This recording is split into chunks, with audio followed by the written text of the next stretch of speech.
Salut, je suis David et vous êtes sur Monsieur Cheveux. Aujourd'hui, je suis avec Greg qui nous a accueillis dans son salon de tricopigmentation. Greg, tu as fait une greffe de cheveux il y a combien de temps? Bonjour David, j'ai fait une greffe de cheveux il y a 1 an et 4 mois précisément. Comment tu vivais ta perte de cheveux avant? Est-ce que tu as des anecdotes? Et est-ce qu'il y a un moment clé qui t'a poussé à agir? Disons que j'ai effectué 30 ans de coiffure, donc j'étais devant un miroir tous les jours, sous la lumière. Ok. J'ai pu voir l'évolution de ma chute et là j'avais tout de même une crédibilité, une image à tenir, à asseoir par rapport à la tricopigmentation. Donc ce qui voulait dire que à un moment j'étais obligé de passer le cap de la greffe ou de faire quelque chose en tout cas pour mes cheveux parce que ça devenait vraiment pathétique, j'ai envie de te dire. Ah, ok. Donc, au début, tu camouflais? Disons que j'arrivais à m'en sortir avec quelques effets de coiffage et puis je vais pas dire que je rabattais la banlieue sur le centre-ville, mais on commençait vraiment à tomber dans un système qui était vraiment difficile à gérer au quotidien finalement. D'accord. Et est-ce que tu as eu des remarques à un moment, peut-être de tes clients qui t'ont fait dire, ouais, c'est le bon moment, je peux plus attendre?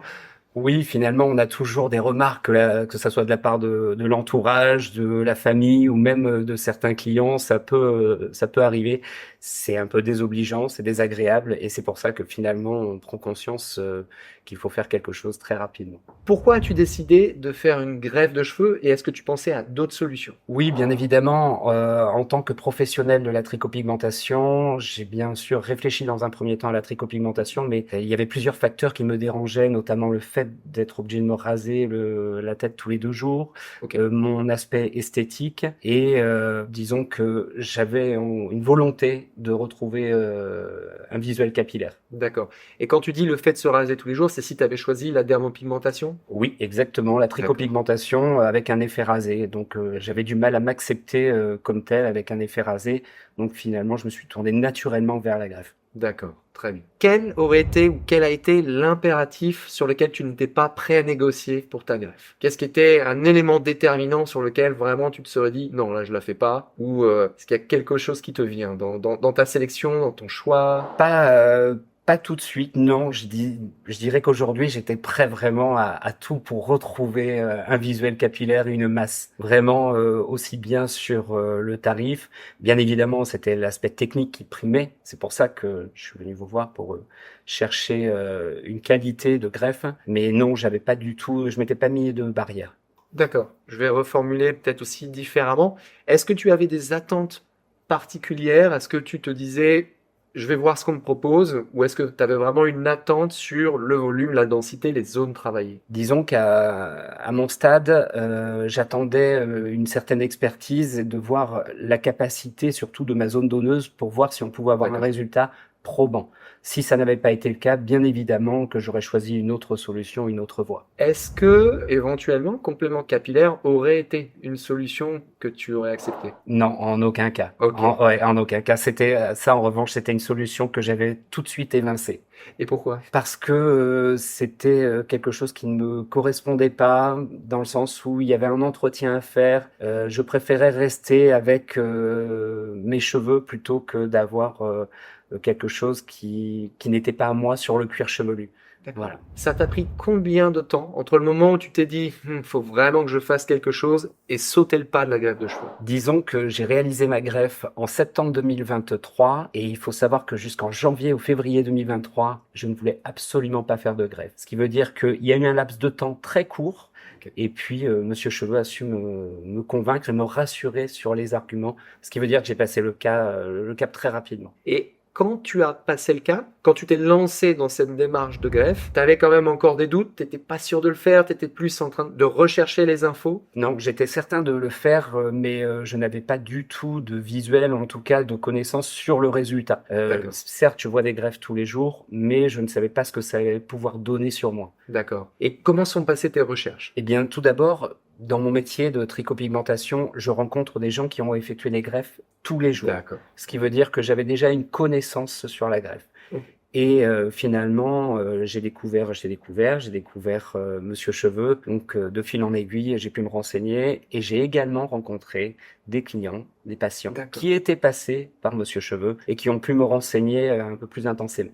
D'accord. Ok. Est-ce que tu as communiqué quand même avec d'autres cliniques Non, pour avoir un avis? Donc non, tu t'es dit, tu as formulé un avis et tu t'es dit, c'est là. oui, très bien. D'accord. Tout à fait.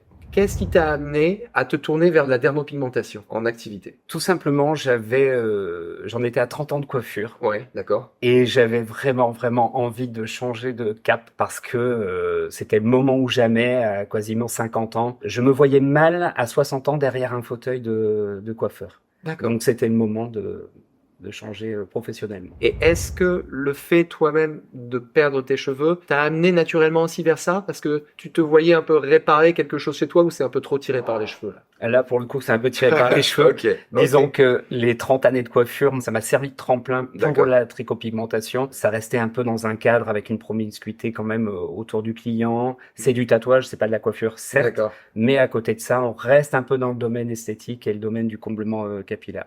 D'accord. Très bien. Est-ce que tu peux, Greg, nous parler de ton retour d'expérience sur la greffe de cheveux, Tout à sur ta fait. procédure? Tout à fait. Il s'avère que quand je suis arrivé à Athènes, ça a été, on va dire, d'une facilité déconcertante dans le sens où j'ai été pris en main très rapidement. L'opération s'est faite sur 2 jours. Pas de douleur, très facilement. Une équipe était là pour m'accompagner. Donc, une opération, une intervention des plus simples finalement. D'accord. Et est-ce que tu avais des appréhensions sur la greffe avant de venir ou tu venais avec l'esprit ouvert? Non, j'étais plutôt libéré, pas de peur en particulier. On m'en avait déjà parlé. J'avais été très rassuré par l'équipe de Monsieur Cheveux et par les clients que j'avais rencontrés. Donc finalement, non, je suis arrivé plutôt serein. D'accord. J'ai tes photos avant. Est-ce que tu te souviens de ces photos? Oui, parce que je les montre chaque semaine à mes clients, les clients qui veulent passer une greffe pour dire qu'on peut faire des choses extraordinaires avec une greffe, mais je reviens de loin. Ah, c'est vrai, Très, très loin. c'est vrai que moi je redécouvre les photos aussi. Et quand on reprend ces photos, ben, on voyait bien que tu avais une masse capillaire très importante sur les côtés, ce qui fait que tu avais cette force de cette zone donneuse. Mais en revanche, tu avais une paire qui partait de cette ligne frontale. On avait quand même une petite résistance devant au niveau du toupet. Et puis un peu de cheveux là sur le côté. Mais c'est vrai que tu avais une paire qui allait de cette zone frontale à l'arrière, totalement sur le vertex, avec le vertex qui était vraiment découvert. Totalement dégarni. C'est la première zone qui a commencé à chuter il y a 30 ans, le vertex. C'est pour ça qu'on se retrouve avec un vertex aussi dégarni. Ok. Et donc là, quand je reprends le projet, nous, c'est une intervention qui a été réalisée sur 2 jours, c'est ça? Oui, tout à fait. Et on a mis 4725 follicules. On avait un ratio qui était un ratio moyen, on va dire. Le ratio, c'est le nombre de cheveux par follicule. On était à 2,07, ce qui n'est pas le ratio le plus important. Ça donnait 9820 cheveux, mais voyez qu'avec 9820 cheveux et 4700 follicules, on a vraiment travaillé 3 zones et tu as retrouvé un niveau de densité qui aujourd'hui, franchement, bluffant et puis qui te permet d'avoir du volume et de te coiffer. Oui, surtout qu'on m'avait prévenu, on était parti sur un ratio de 3500 greffons. Et finalement, la zone donneuse étant telle qu'on a pris 4700 ou 4800. Ce qui veut dire que ça m'a permis de pouvoir tout combler. Alors que on m'avait bien prévenu qu'on ne pourrait peut-être pas avoir un résultat aussi dense. Et est-ce que dans ce sens-là, justement, ça a été une bonne surprise, j'imagine? Ah bah oui, totalement, extraordinaire. C'est la repousse qui fait qu'au fil du temps, on se rend compte que tout est comblé et qu'on n'a pas de manque. Donc c'est fabuleux. Donc là, effectivement, on voit ces photos qui peuvent être un peu impressionnantes après intervention où on a vraiment des follicules qui ont été implantés de manière assez homogène sur l'ensemble, mais avec quand même des choix stratégiques dans des zones. Et est-ce que toi, tu es intervenu pour dire, bon, j'aimerais une ligne un peu comme ça, ou est-ce que tu as fait confiance en disant, bon, je fais confiance, ou est-ce que tu avais des recommandations avec ton œil expert? Étant donné que j'avais j'étais issu du milieu de la coiffure, j'avais une volonté de ma ligne frontale. Ouais. Je la connaissais parfaitement. Cependant, afin de pouvoir tout combler, les praticiennes ont été obligées de remonter la ligne frontale de 2 ou 3 cm pour avoir suffisamment de densité un peu partout. Et ce qui est fou quand on regarde cette ligne frontale avec vraiment ces irrégularités, c'est que ça donne vraiment un résultat bluffant. On n'a pas une ligne qui est statique, toute droite, toute visible. Et j'avoue que moi, là, à quelques centimètres, je suis bluffé. Et on le voit dans le dessin ici. Donc, il y avait vraiment un œil. Bravo en tout cas aux praticiennes. Ouais. Je leur transmettrai, mais on va leur montrer tes photos. Je crois qu'elles les ont déjà vues. Et honnêtement, c'est toujours un plaisir, en fait, quand on fait cette intervention.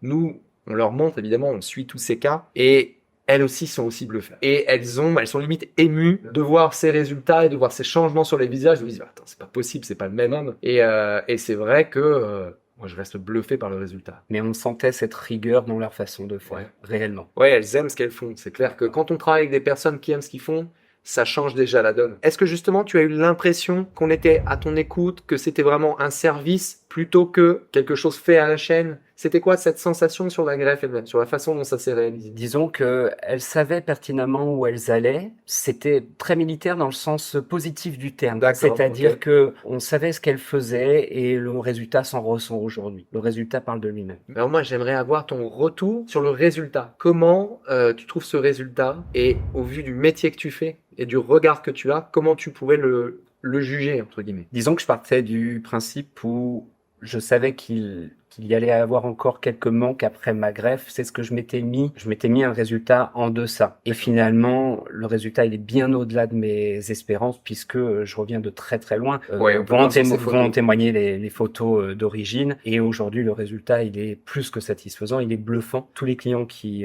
viennent me voir ou qui ont fait une greffe Ouais. ne peuvent pas voir que j'ai fait une greffe. Non, c'est Ça- très difficile. Honnêtement, quand on ça regarde déjà. comme ça, moi, je suis bluffé par la vue frontale. On a réussi à combler le vertex alors qu'on m'avait dit Ça va que être ça compliqué. serait difficile de Ouais. tout combler et sur une seule greffe sur 2 jours, le résultat il est extraordinaire, réellement.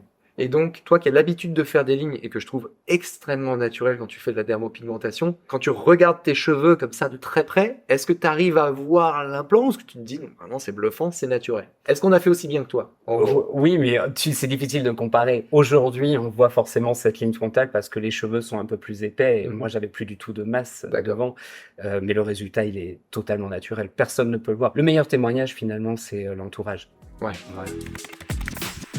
Quelles ont été les réactions de ton entourage? Aujourd'hui, les réactions sont unanimes. Tout le monde est bluffé par le résultat. Et est-ce qu'il y a des personnes qui n'arrivent pas à comprendre qu'une greffe de cheveux a été faite et te disent, est-ce que, je sais pas, t'as bronzé, t'as été ailleurs, ou est-ce que ils se souvenaient de la paire? Bah, dis-moi un petit peu. On se souvient quand même du manque capillaire, mais c'est toujours difficile à déceler tellement le travail a été fait de manière extrêmement naturelle. Comment s'est passée la repousse des cheveux implantés chez toi? Est-ce que ça a été quelque chose qui a été dur à vivre? Quelque peu, puisque j'ai été confronté quand même à tous mes clients au quotidien, et il a fallu l'assumer. Mais je savais que le meilleur restait à venir, donc finalement, j'ai pris sur moi beaucoup plus facilement. Et tu avais parlé à tes clients ou à tes proches que tu allais faire une greffe de cheveux ou c'était un peu une surprise pour eux? Oui, j'en ai parlé puisque j'avais envie de me libérer psychologiquement, et une fois le sujet abordé, on est passé à autre chose. D'accord. Est-ce que tu as mis des casquettes ou tu étais vraiment tête à l'air? Est-ce que tu as assumé totalement ou est-ce que tu as quand même utilisé des subterfuges? Non, pas de casquette. En revanche, j'avais tout le matériel de coiffure et ce qui m'a permis de raser quotidiennement sur les côtés pour équilibrer un petit peu D'accord. le dessus et les côtés. Et à partir de quel mois tu as commencé à être très optimiste en termes de repousse? Allez, on va dire que au bout de 5-6 mois, je commençais à me sentir beaucoup mieux. C'est-à-dire que l'intervention s'est faite fin septembre. En février-mars, je commençais vraiment déjà à être bien. Voilà. Est-ce que tu as une routine post-greffe? Et si oui, laquelle? Disons que je ne me suis pas servi du minoxidil. Je prends des compléments capillaires. Voilà, des gélules, des compléments alimentaires. Et je me suis pas servi non plus du finastéride, ce qui veut dire que ce que j'ai aujourd'hui sur le cuir chevelu, Mhm. c'est quelque chose de totalement naturel, j'ai envie de dire. D'accord. Est-ce que tu continues de prendre ces compléments alimentaires? Est-ce que tu as autre chose dans ta routine? Oui, ça m'arrive d'utiliser le dermoroller avec une lotion, mais c'est pareil, je suis pas très très rigoureux à ce sujet. D'accord. Alors c'est vrai qu'aujourd'hui, les docteurs ont tendance à recommander quand on fait une greffe de cheveux de l'accompagner par des traitements comme le minoxidil ou le finastéride parce que ça va permettre d'éviter que d'autres zones évoluent et puis de stabiliser les follicules sur le long terme. Cela dit, c'est pas une obligation et c'est vraiment le choix de chaque patient. Donc tant que les compléments alimentaires sont là, le dermaroller, l'idée c'est de continuer d'entretenir quand même sa chevelure et de lutter contre la perte de cheveux. Comment tu te sens aujourd'hui après cette greffe? Un homme nouveau, je suis revenu de très très loin et forcément je me sens que mieux apaisé psychologiquement. Forcément le stress de la chute des cheveux Ouais. n'est plus présent. D'accord. Donc j'ai enrayé ce cercle infernal, on va dire. D'accord. Mais oui, je me sens pleinement heureux.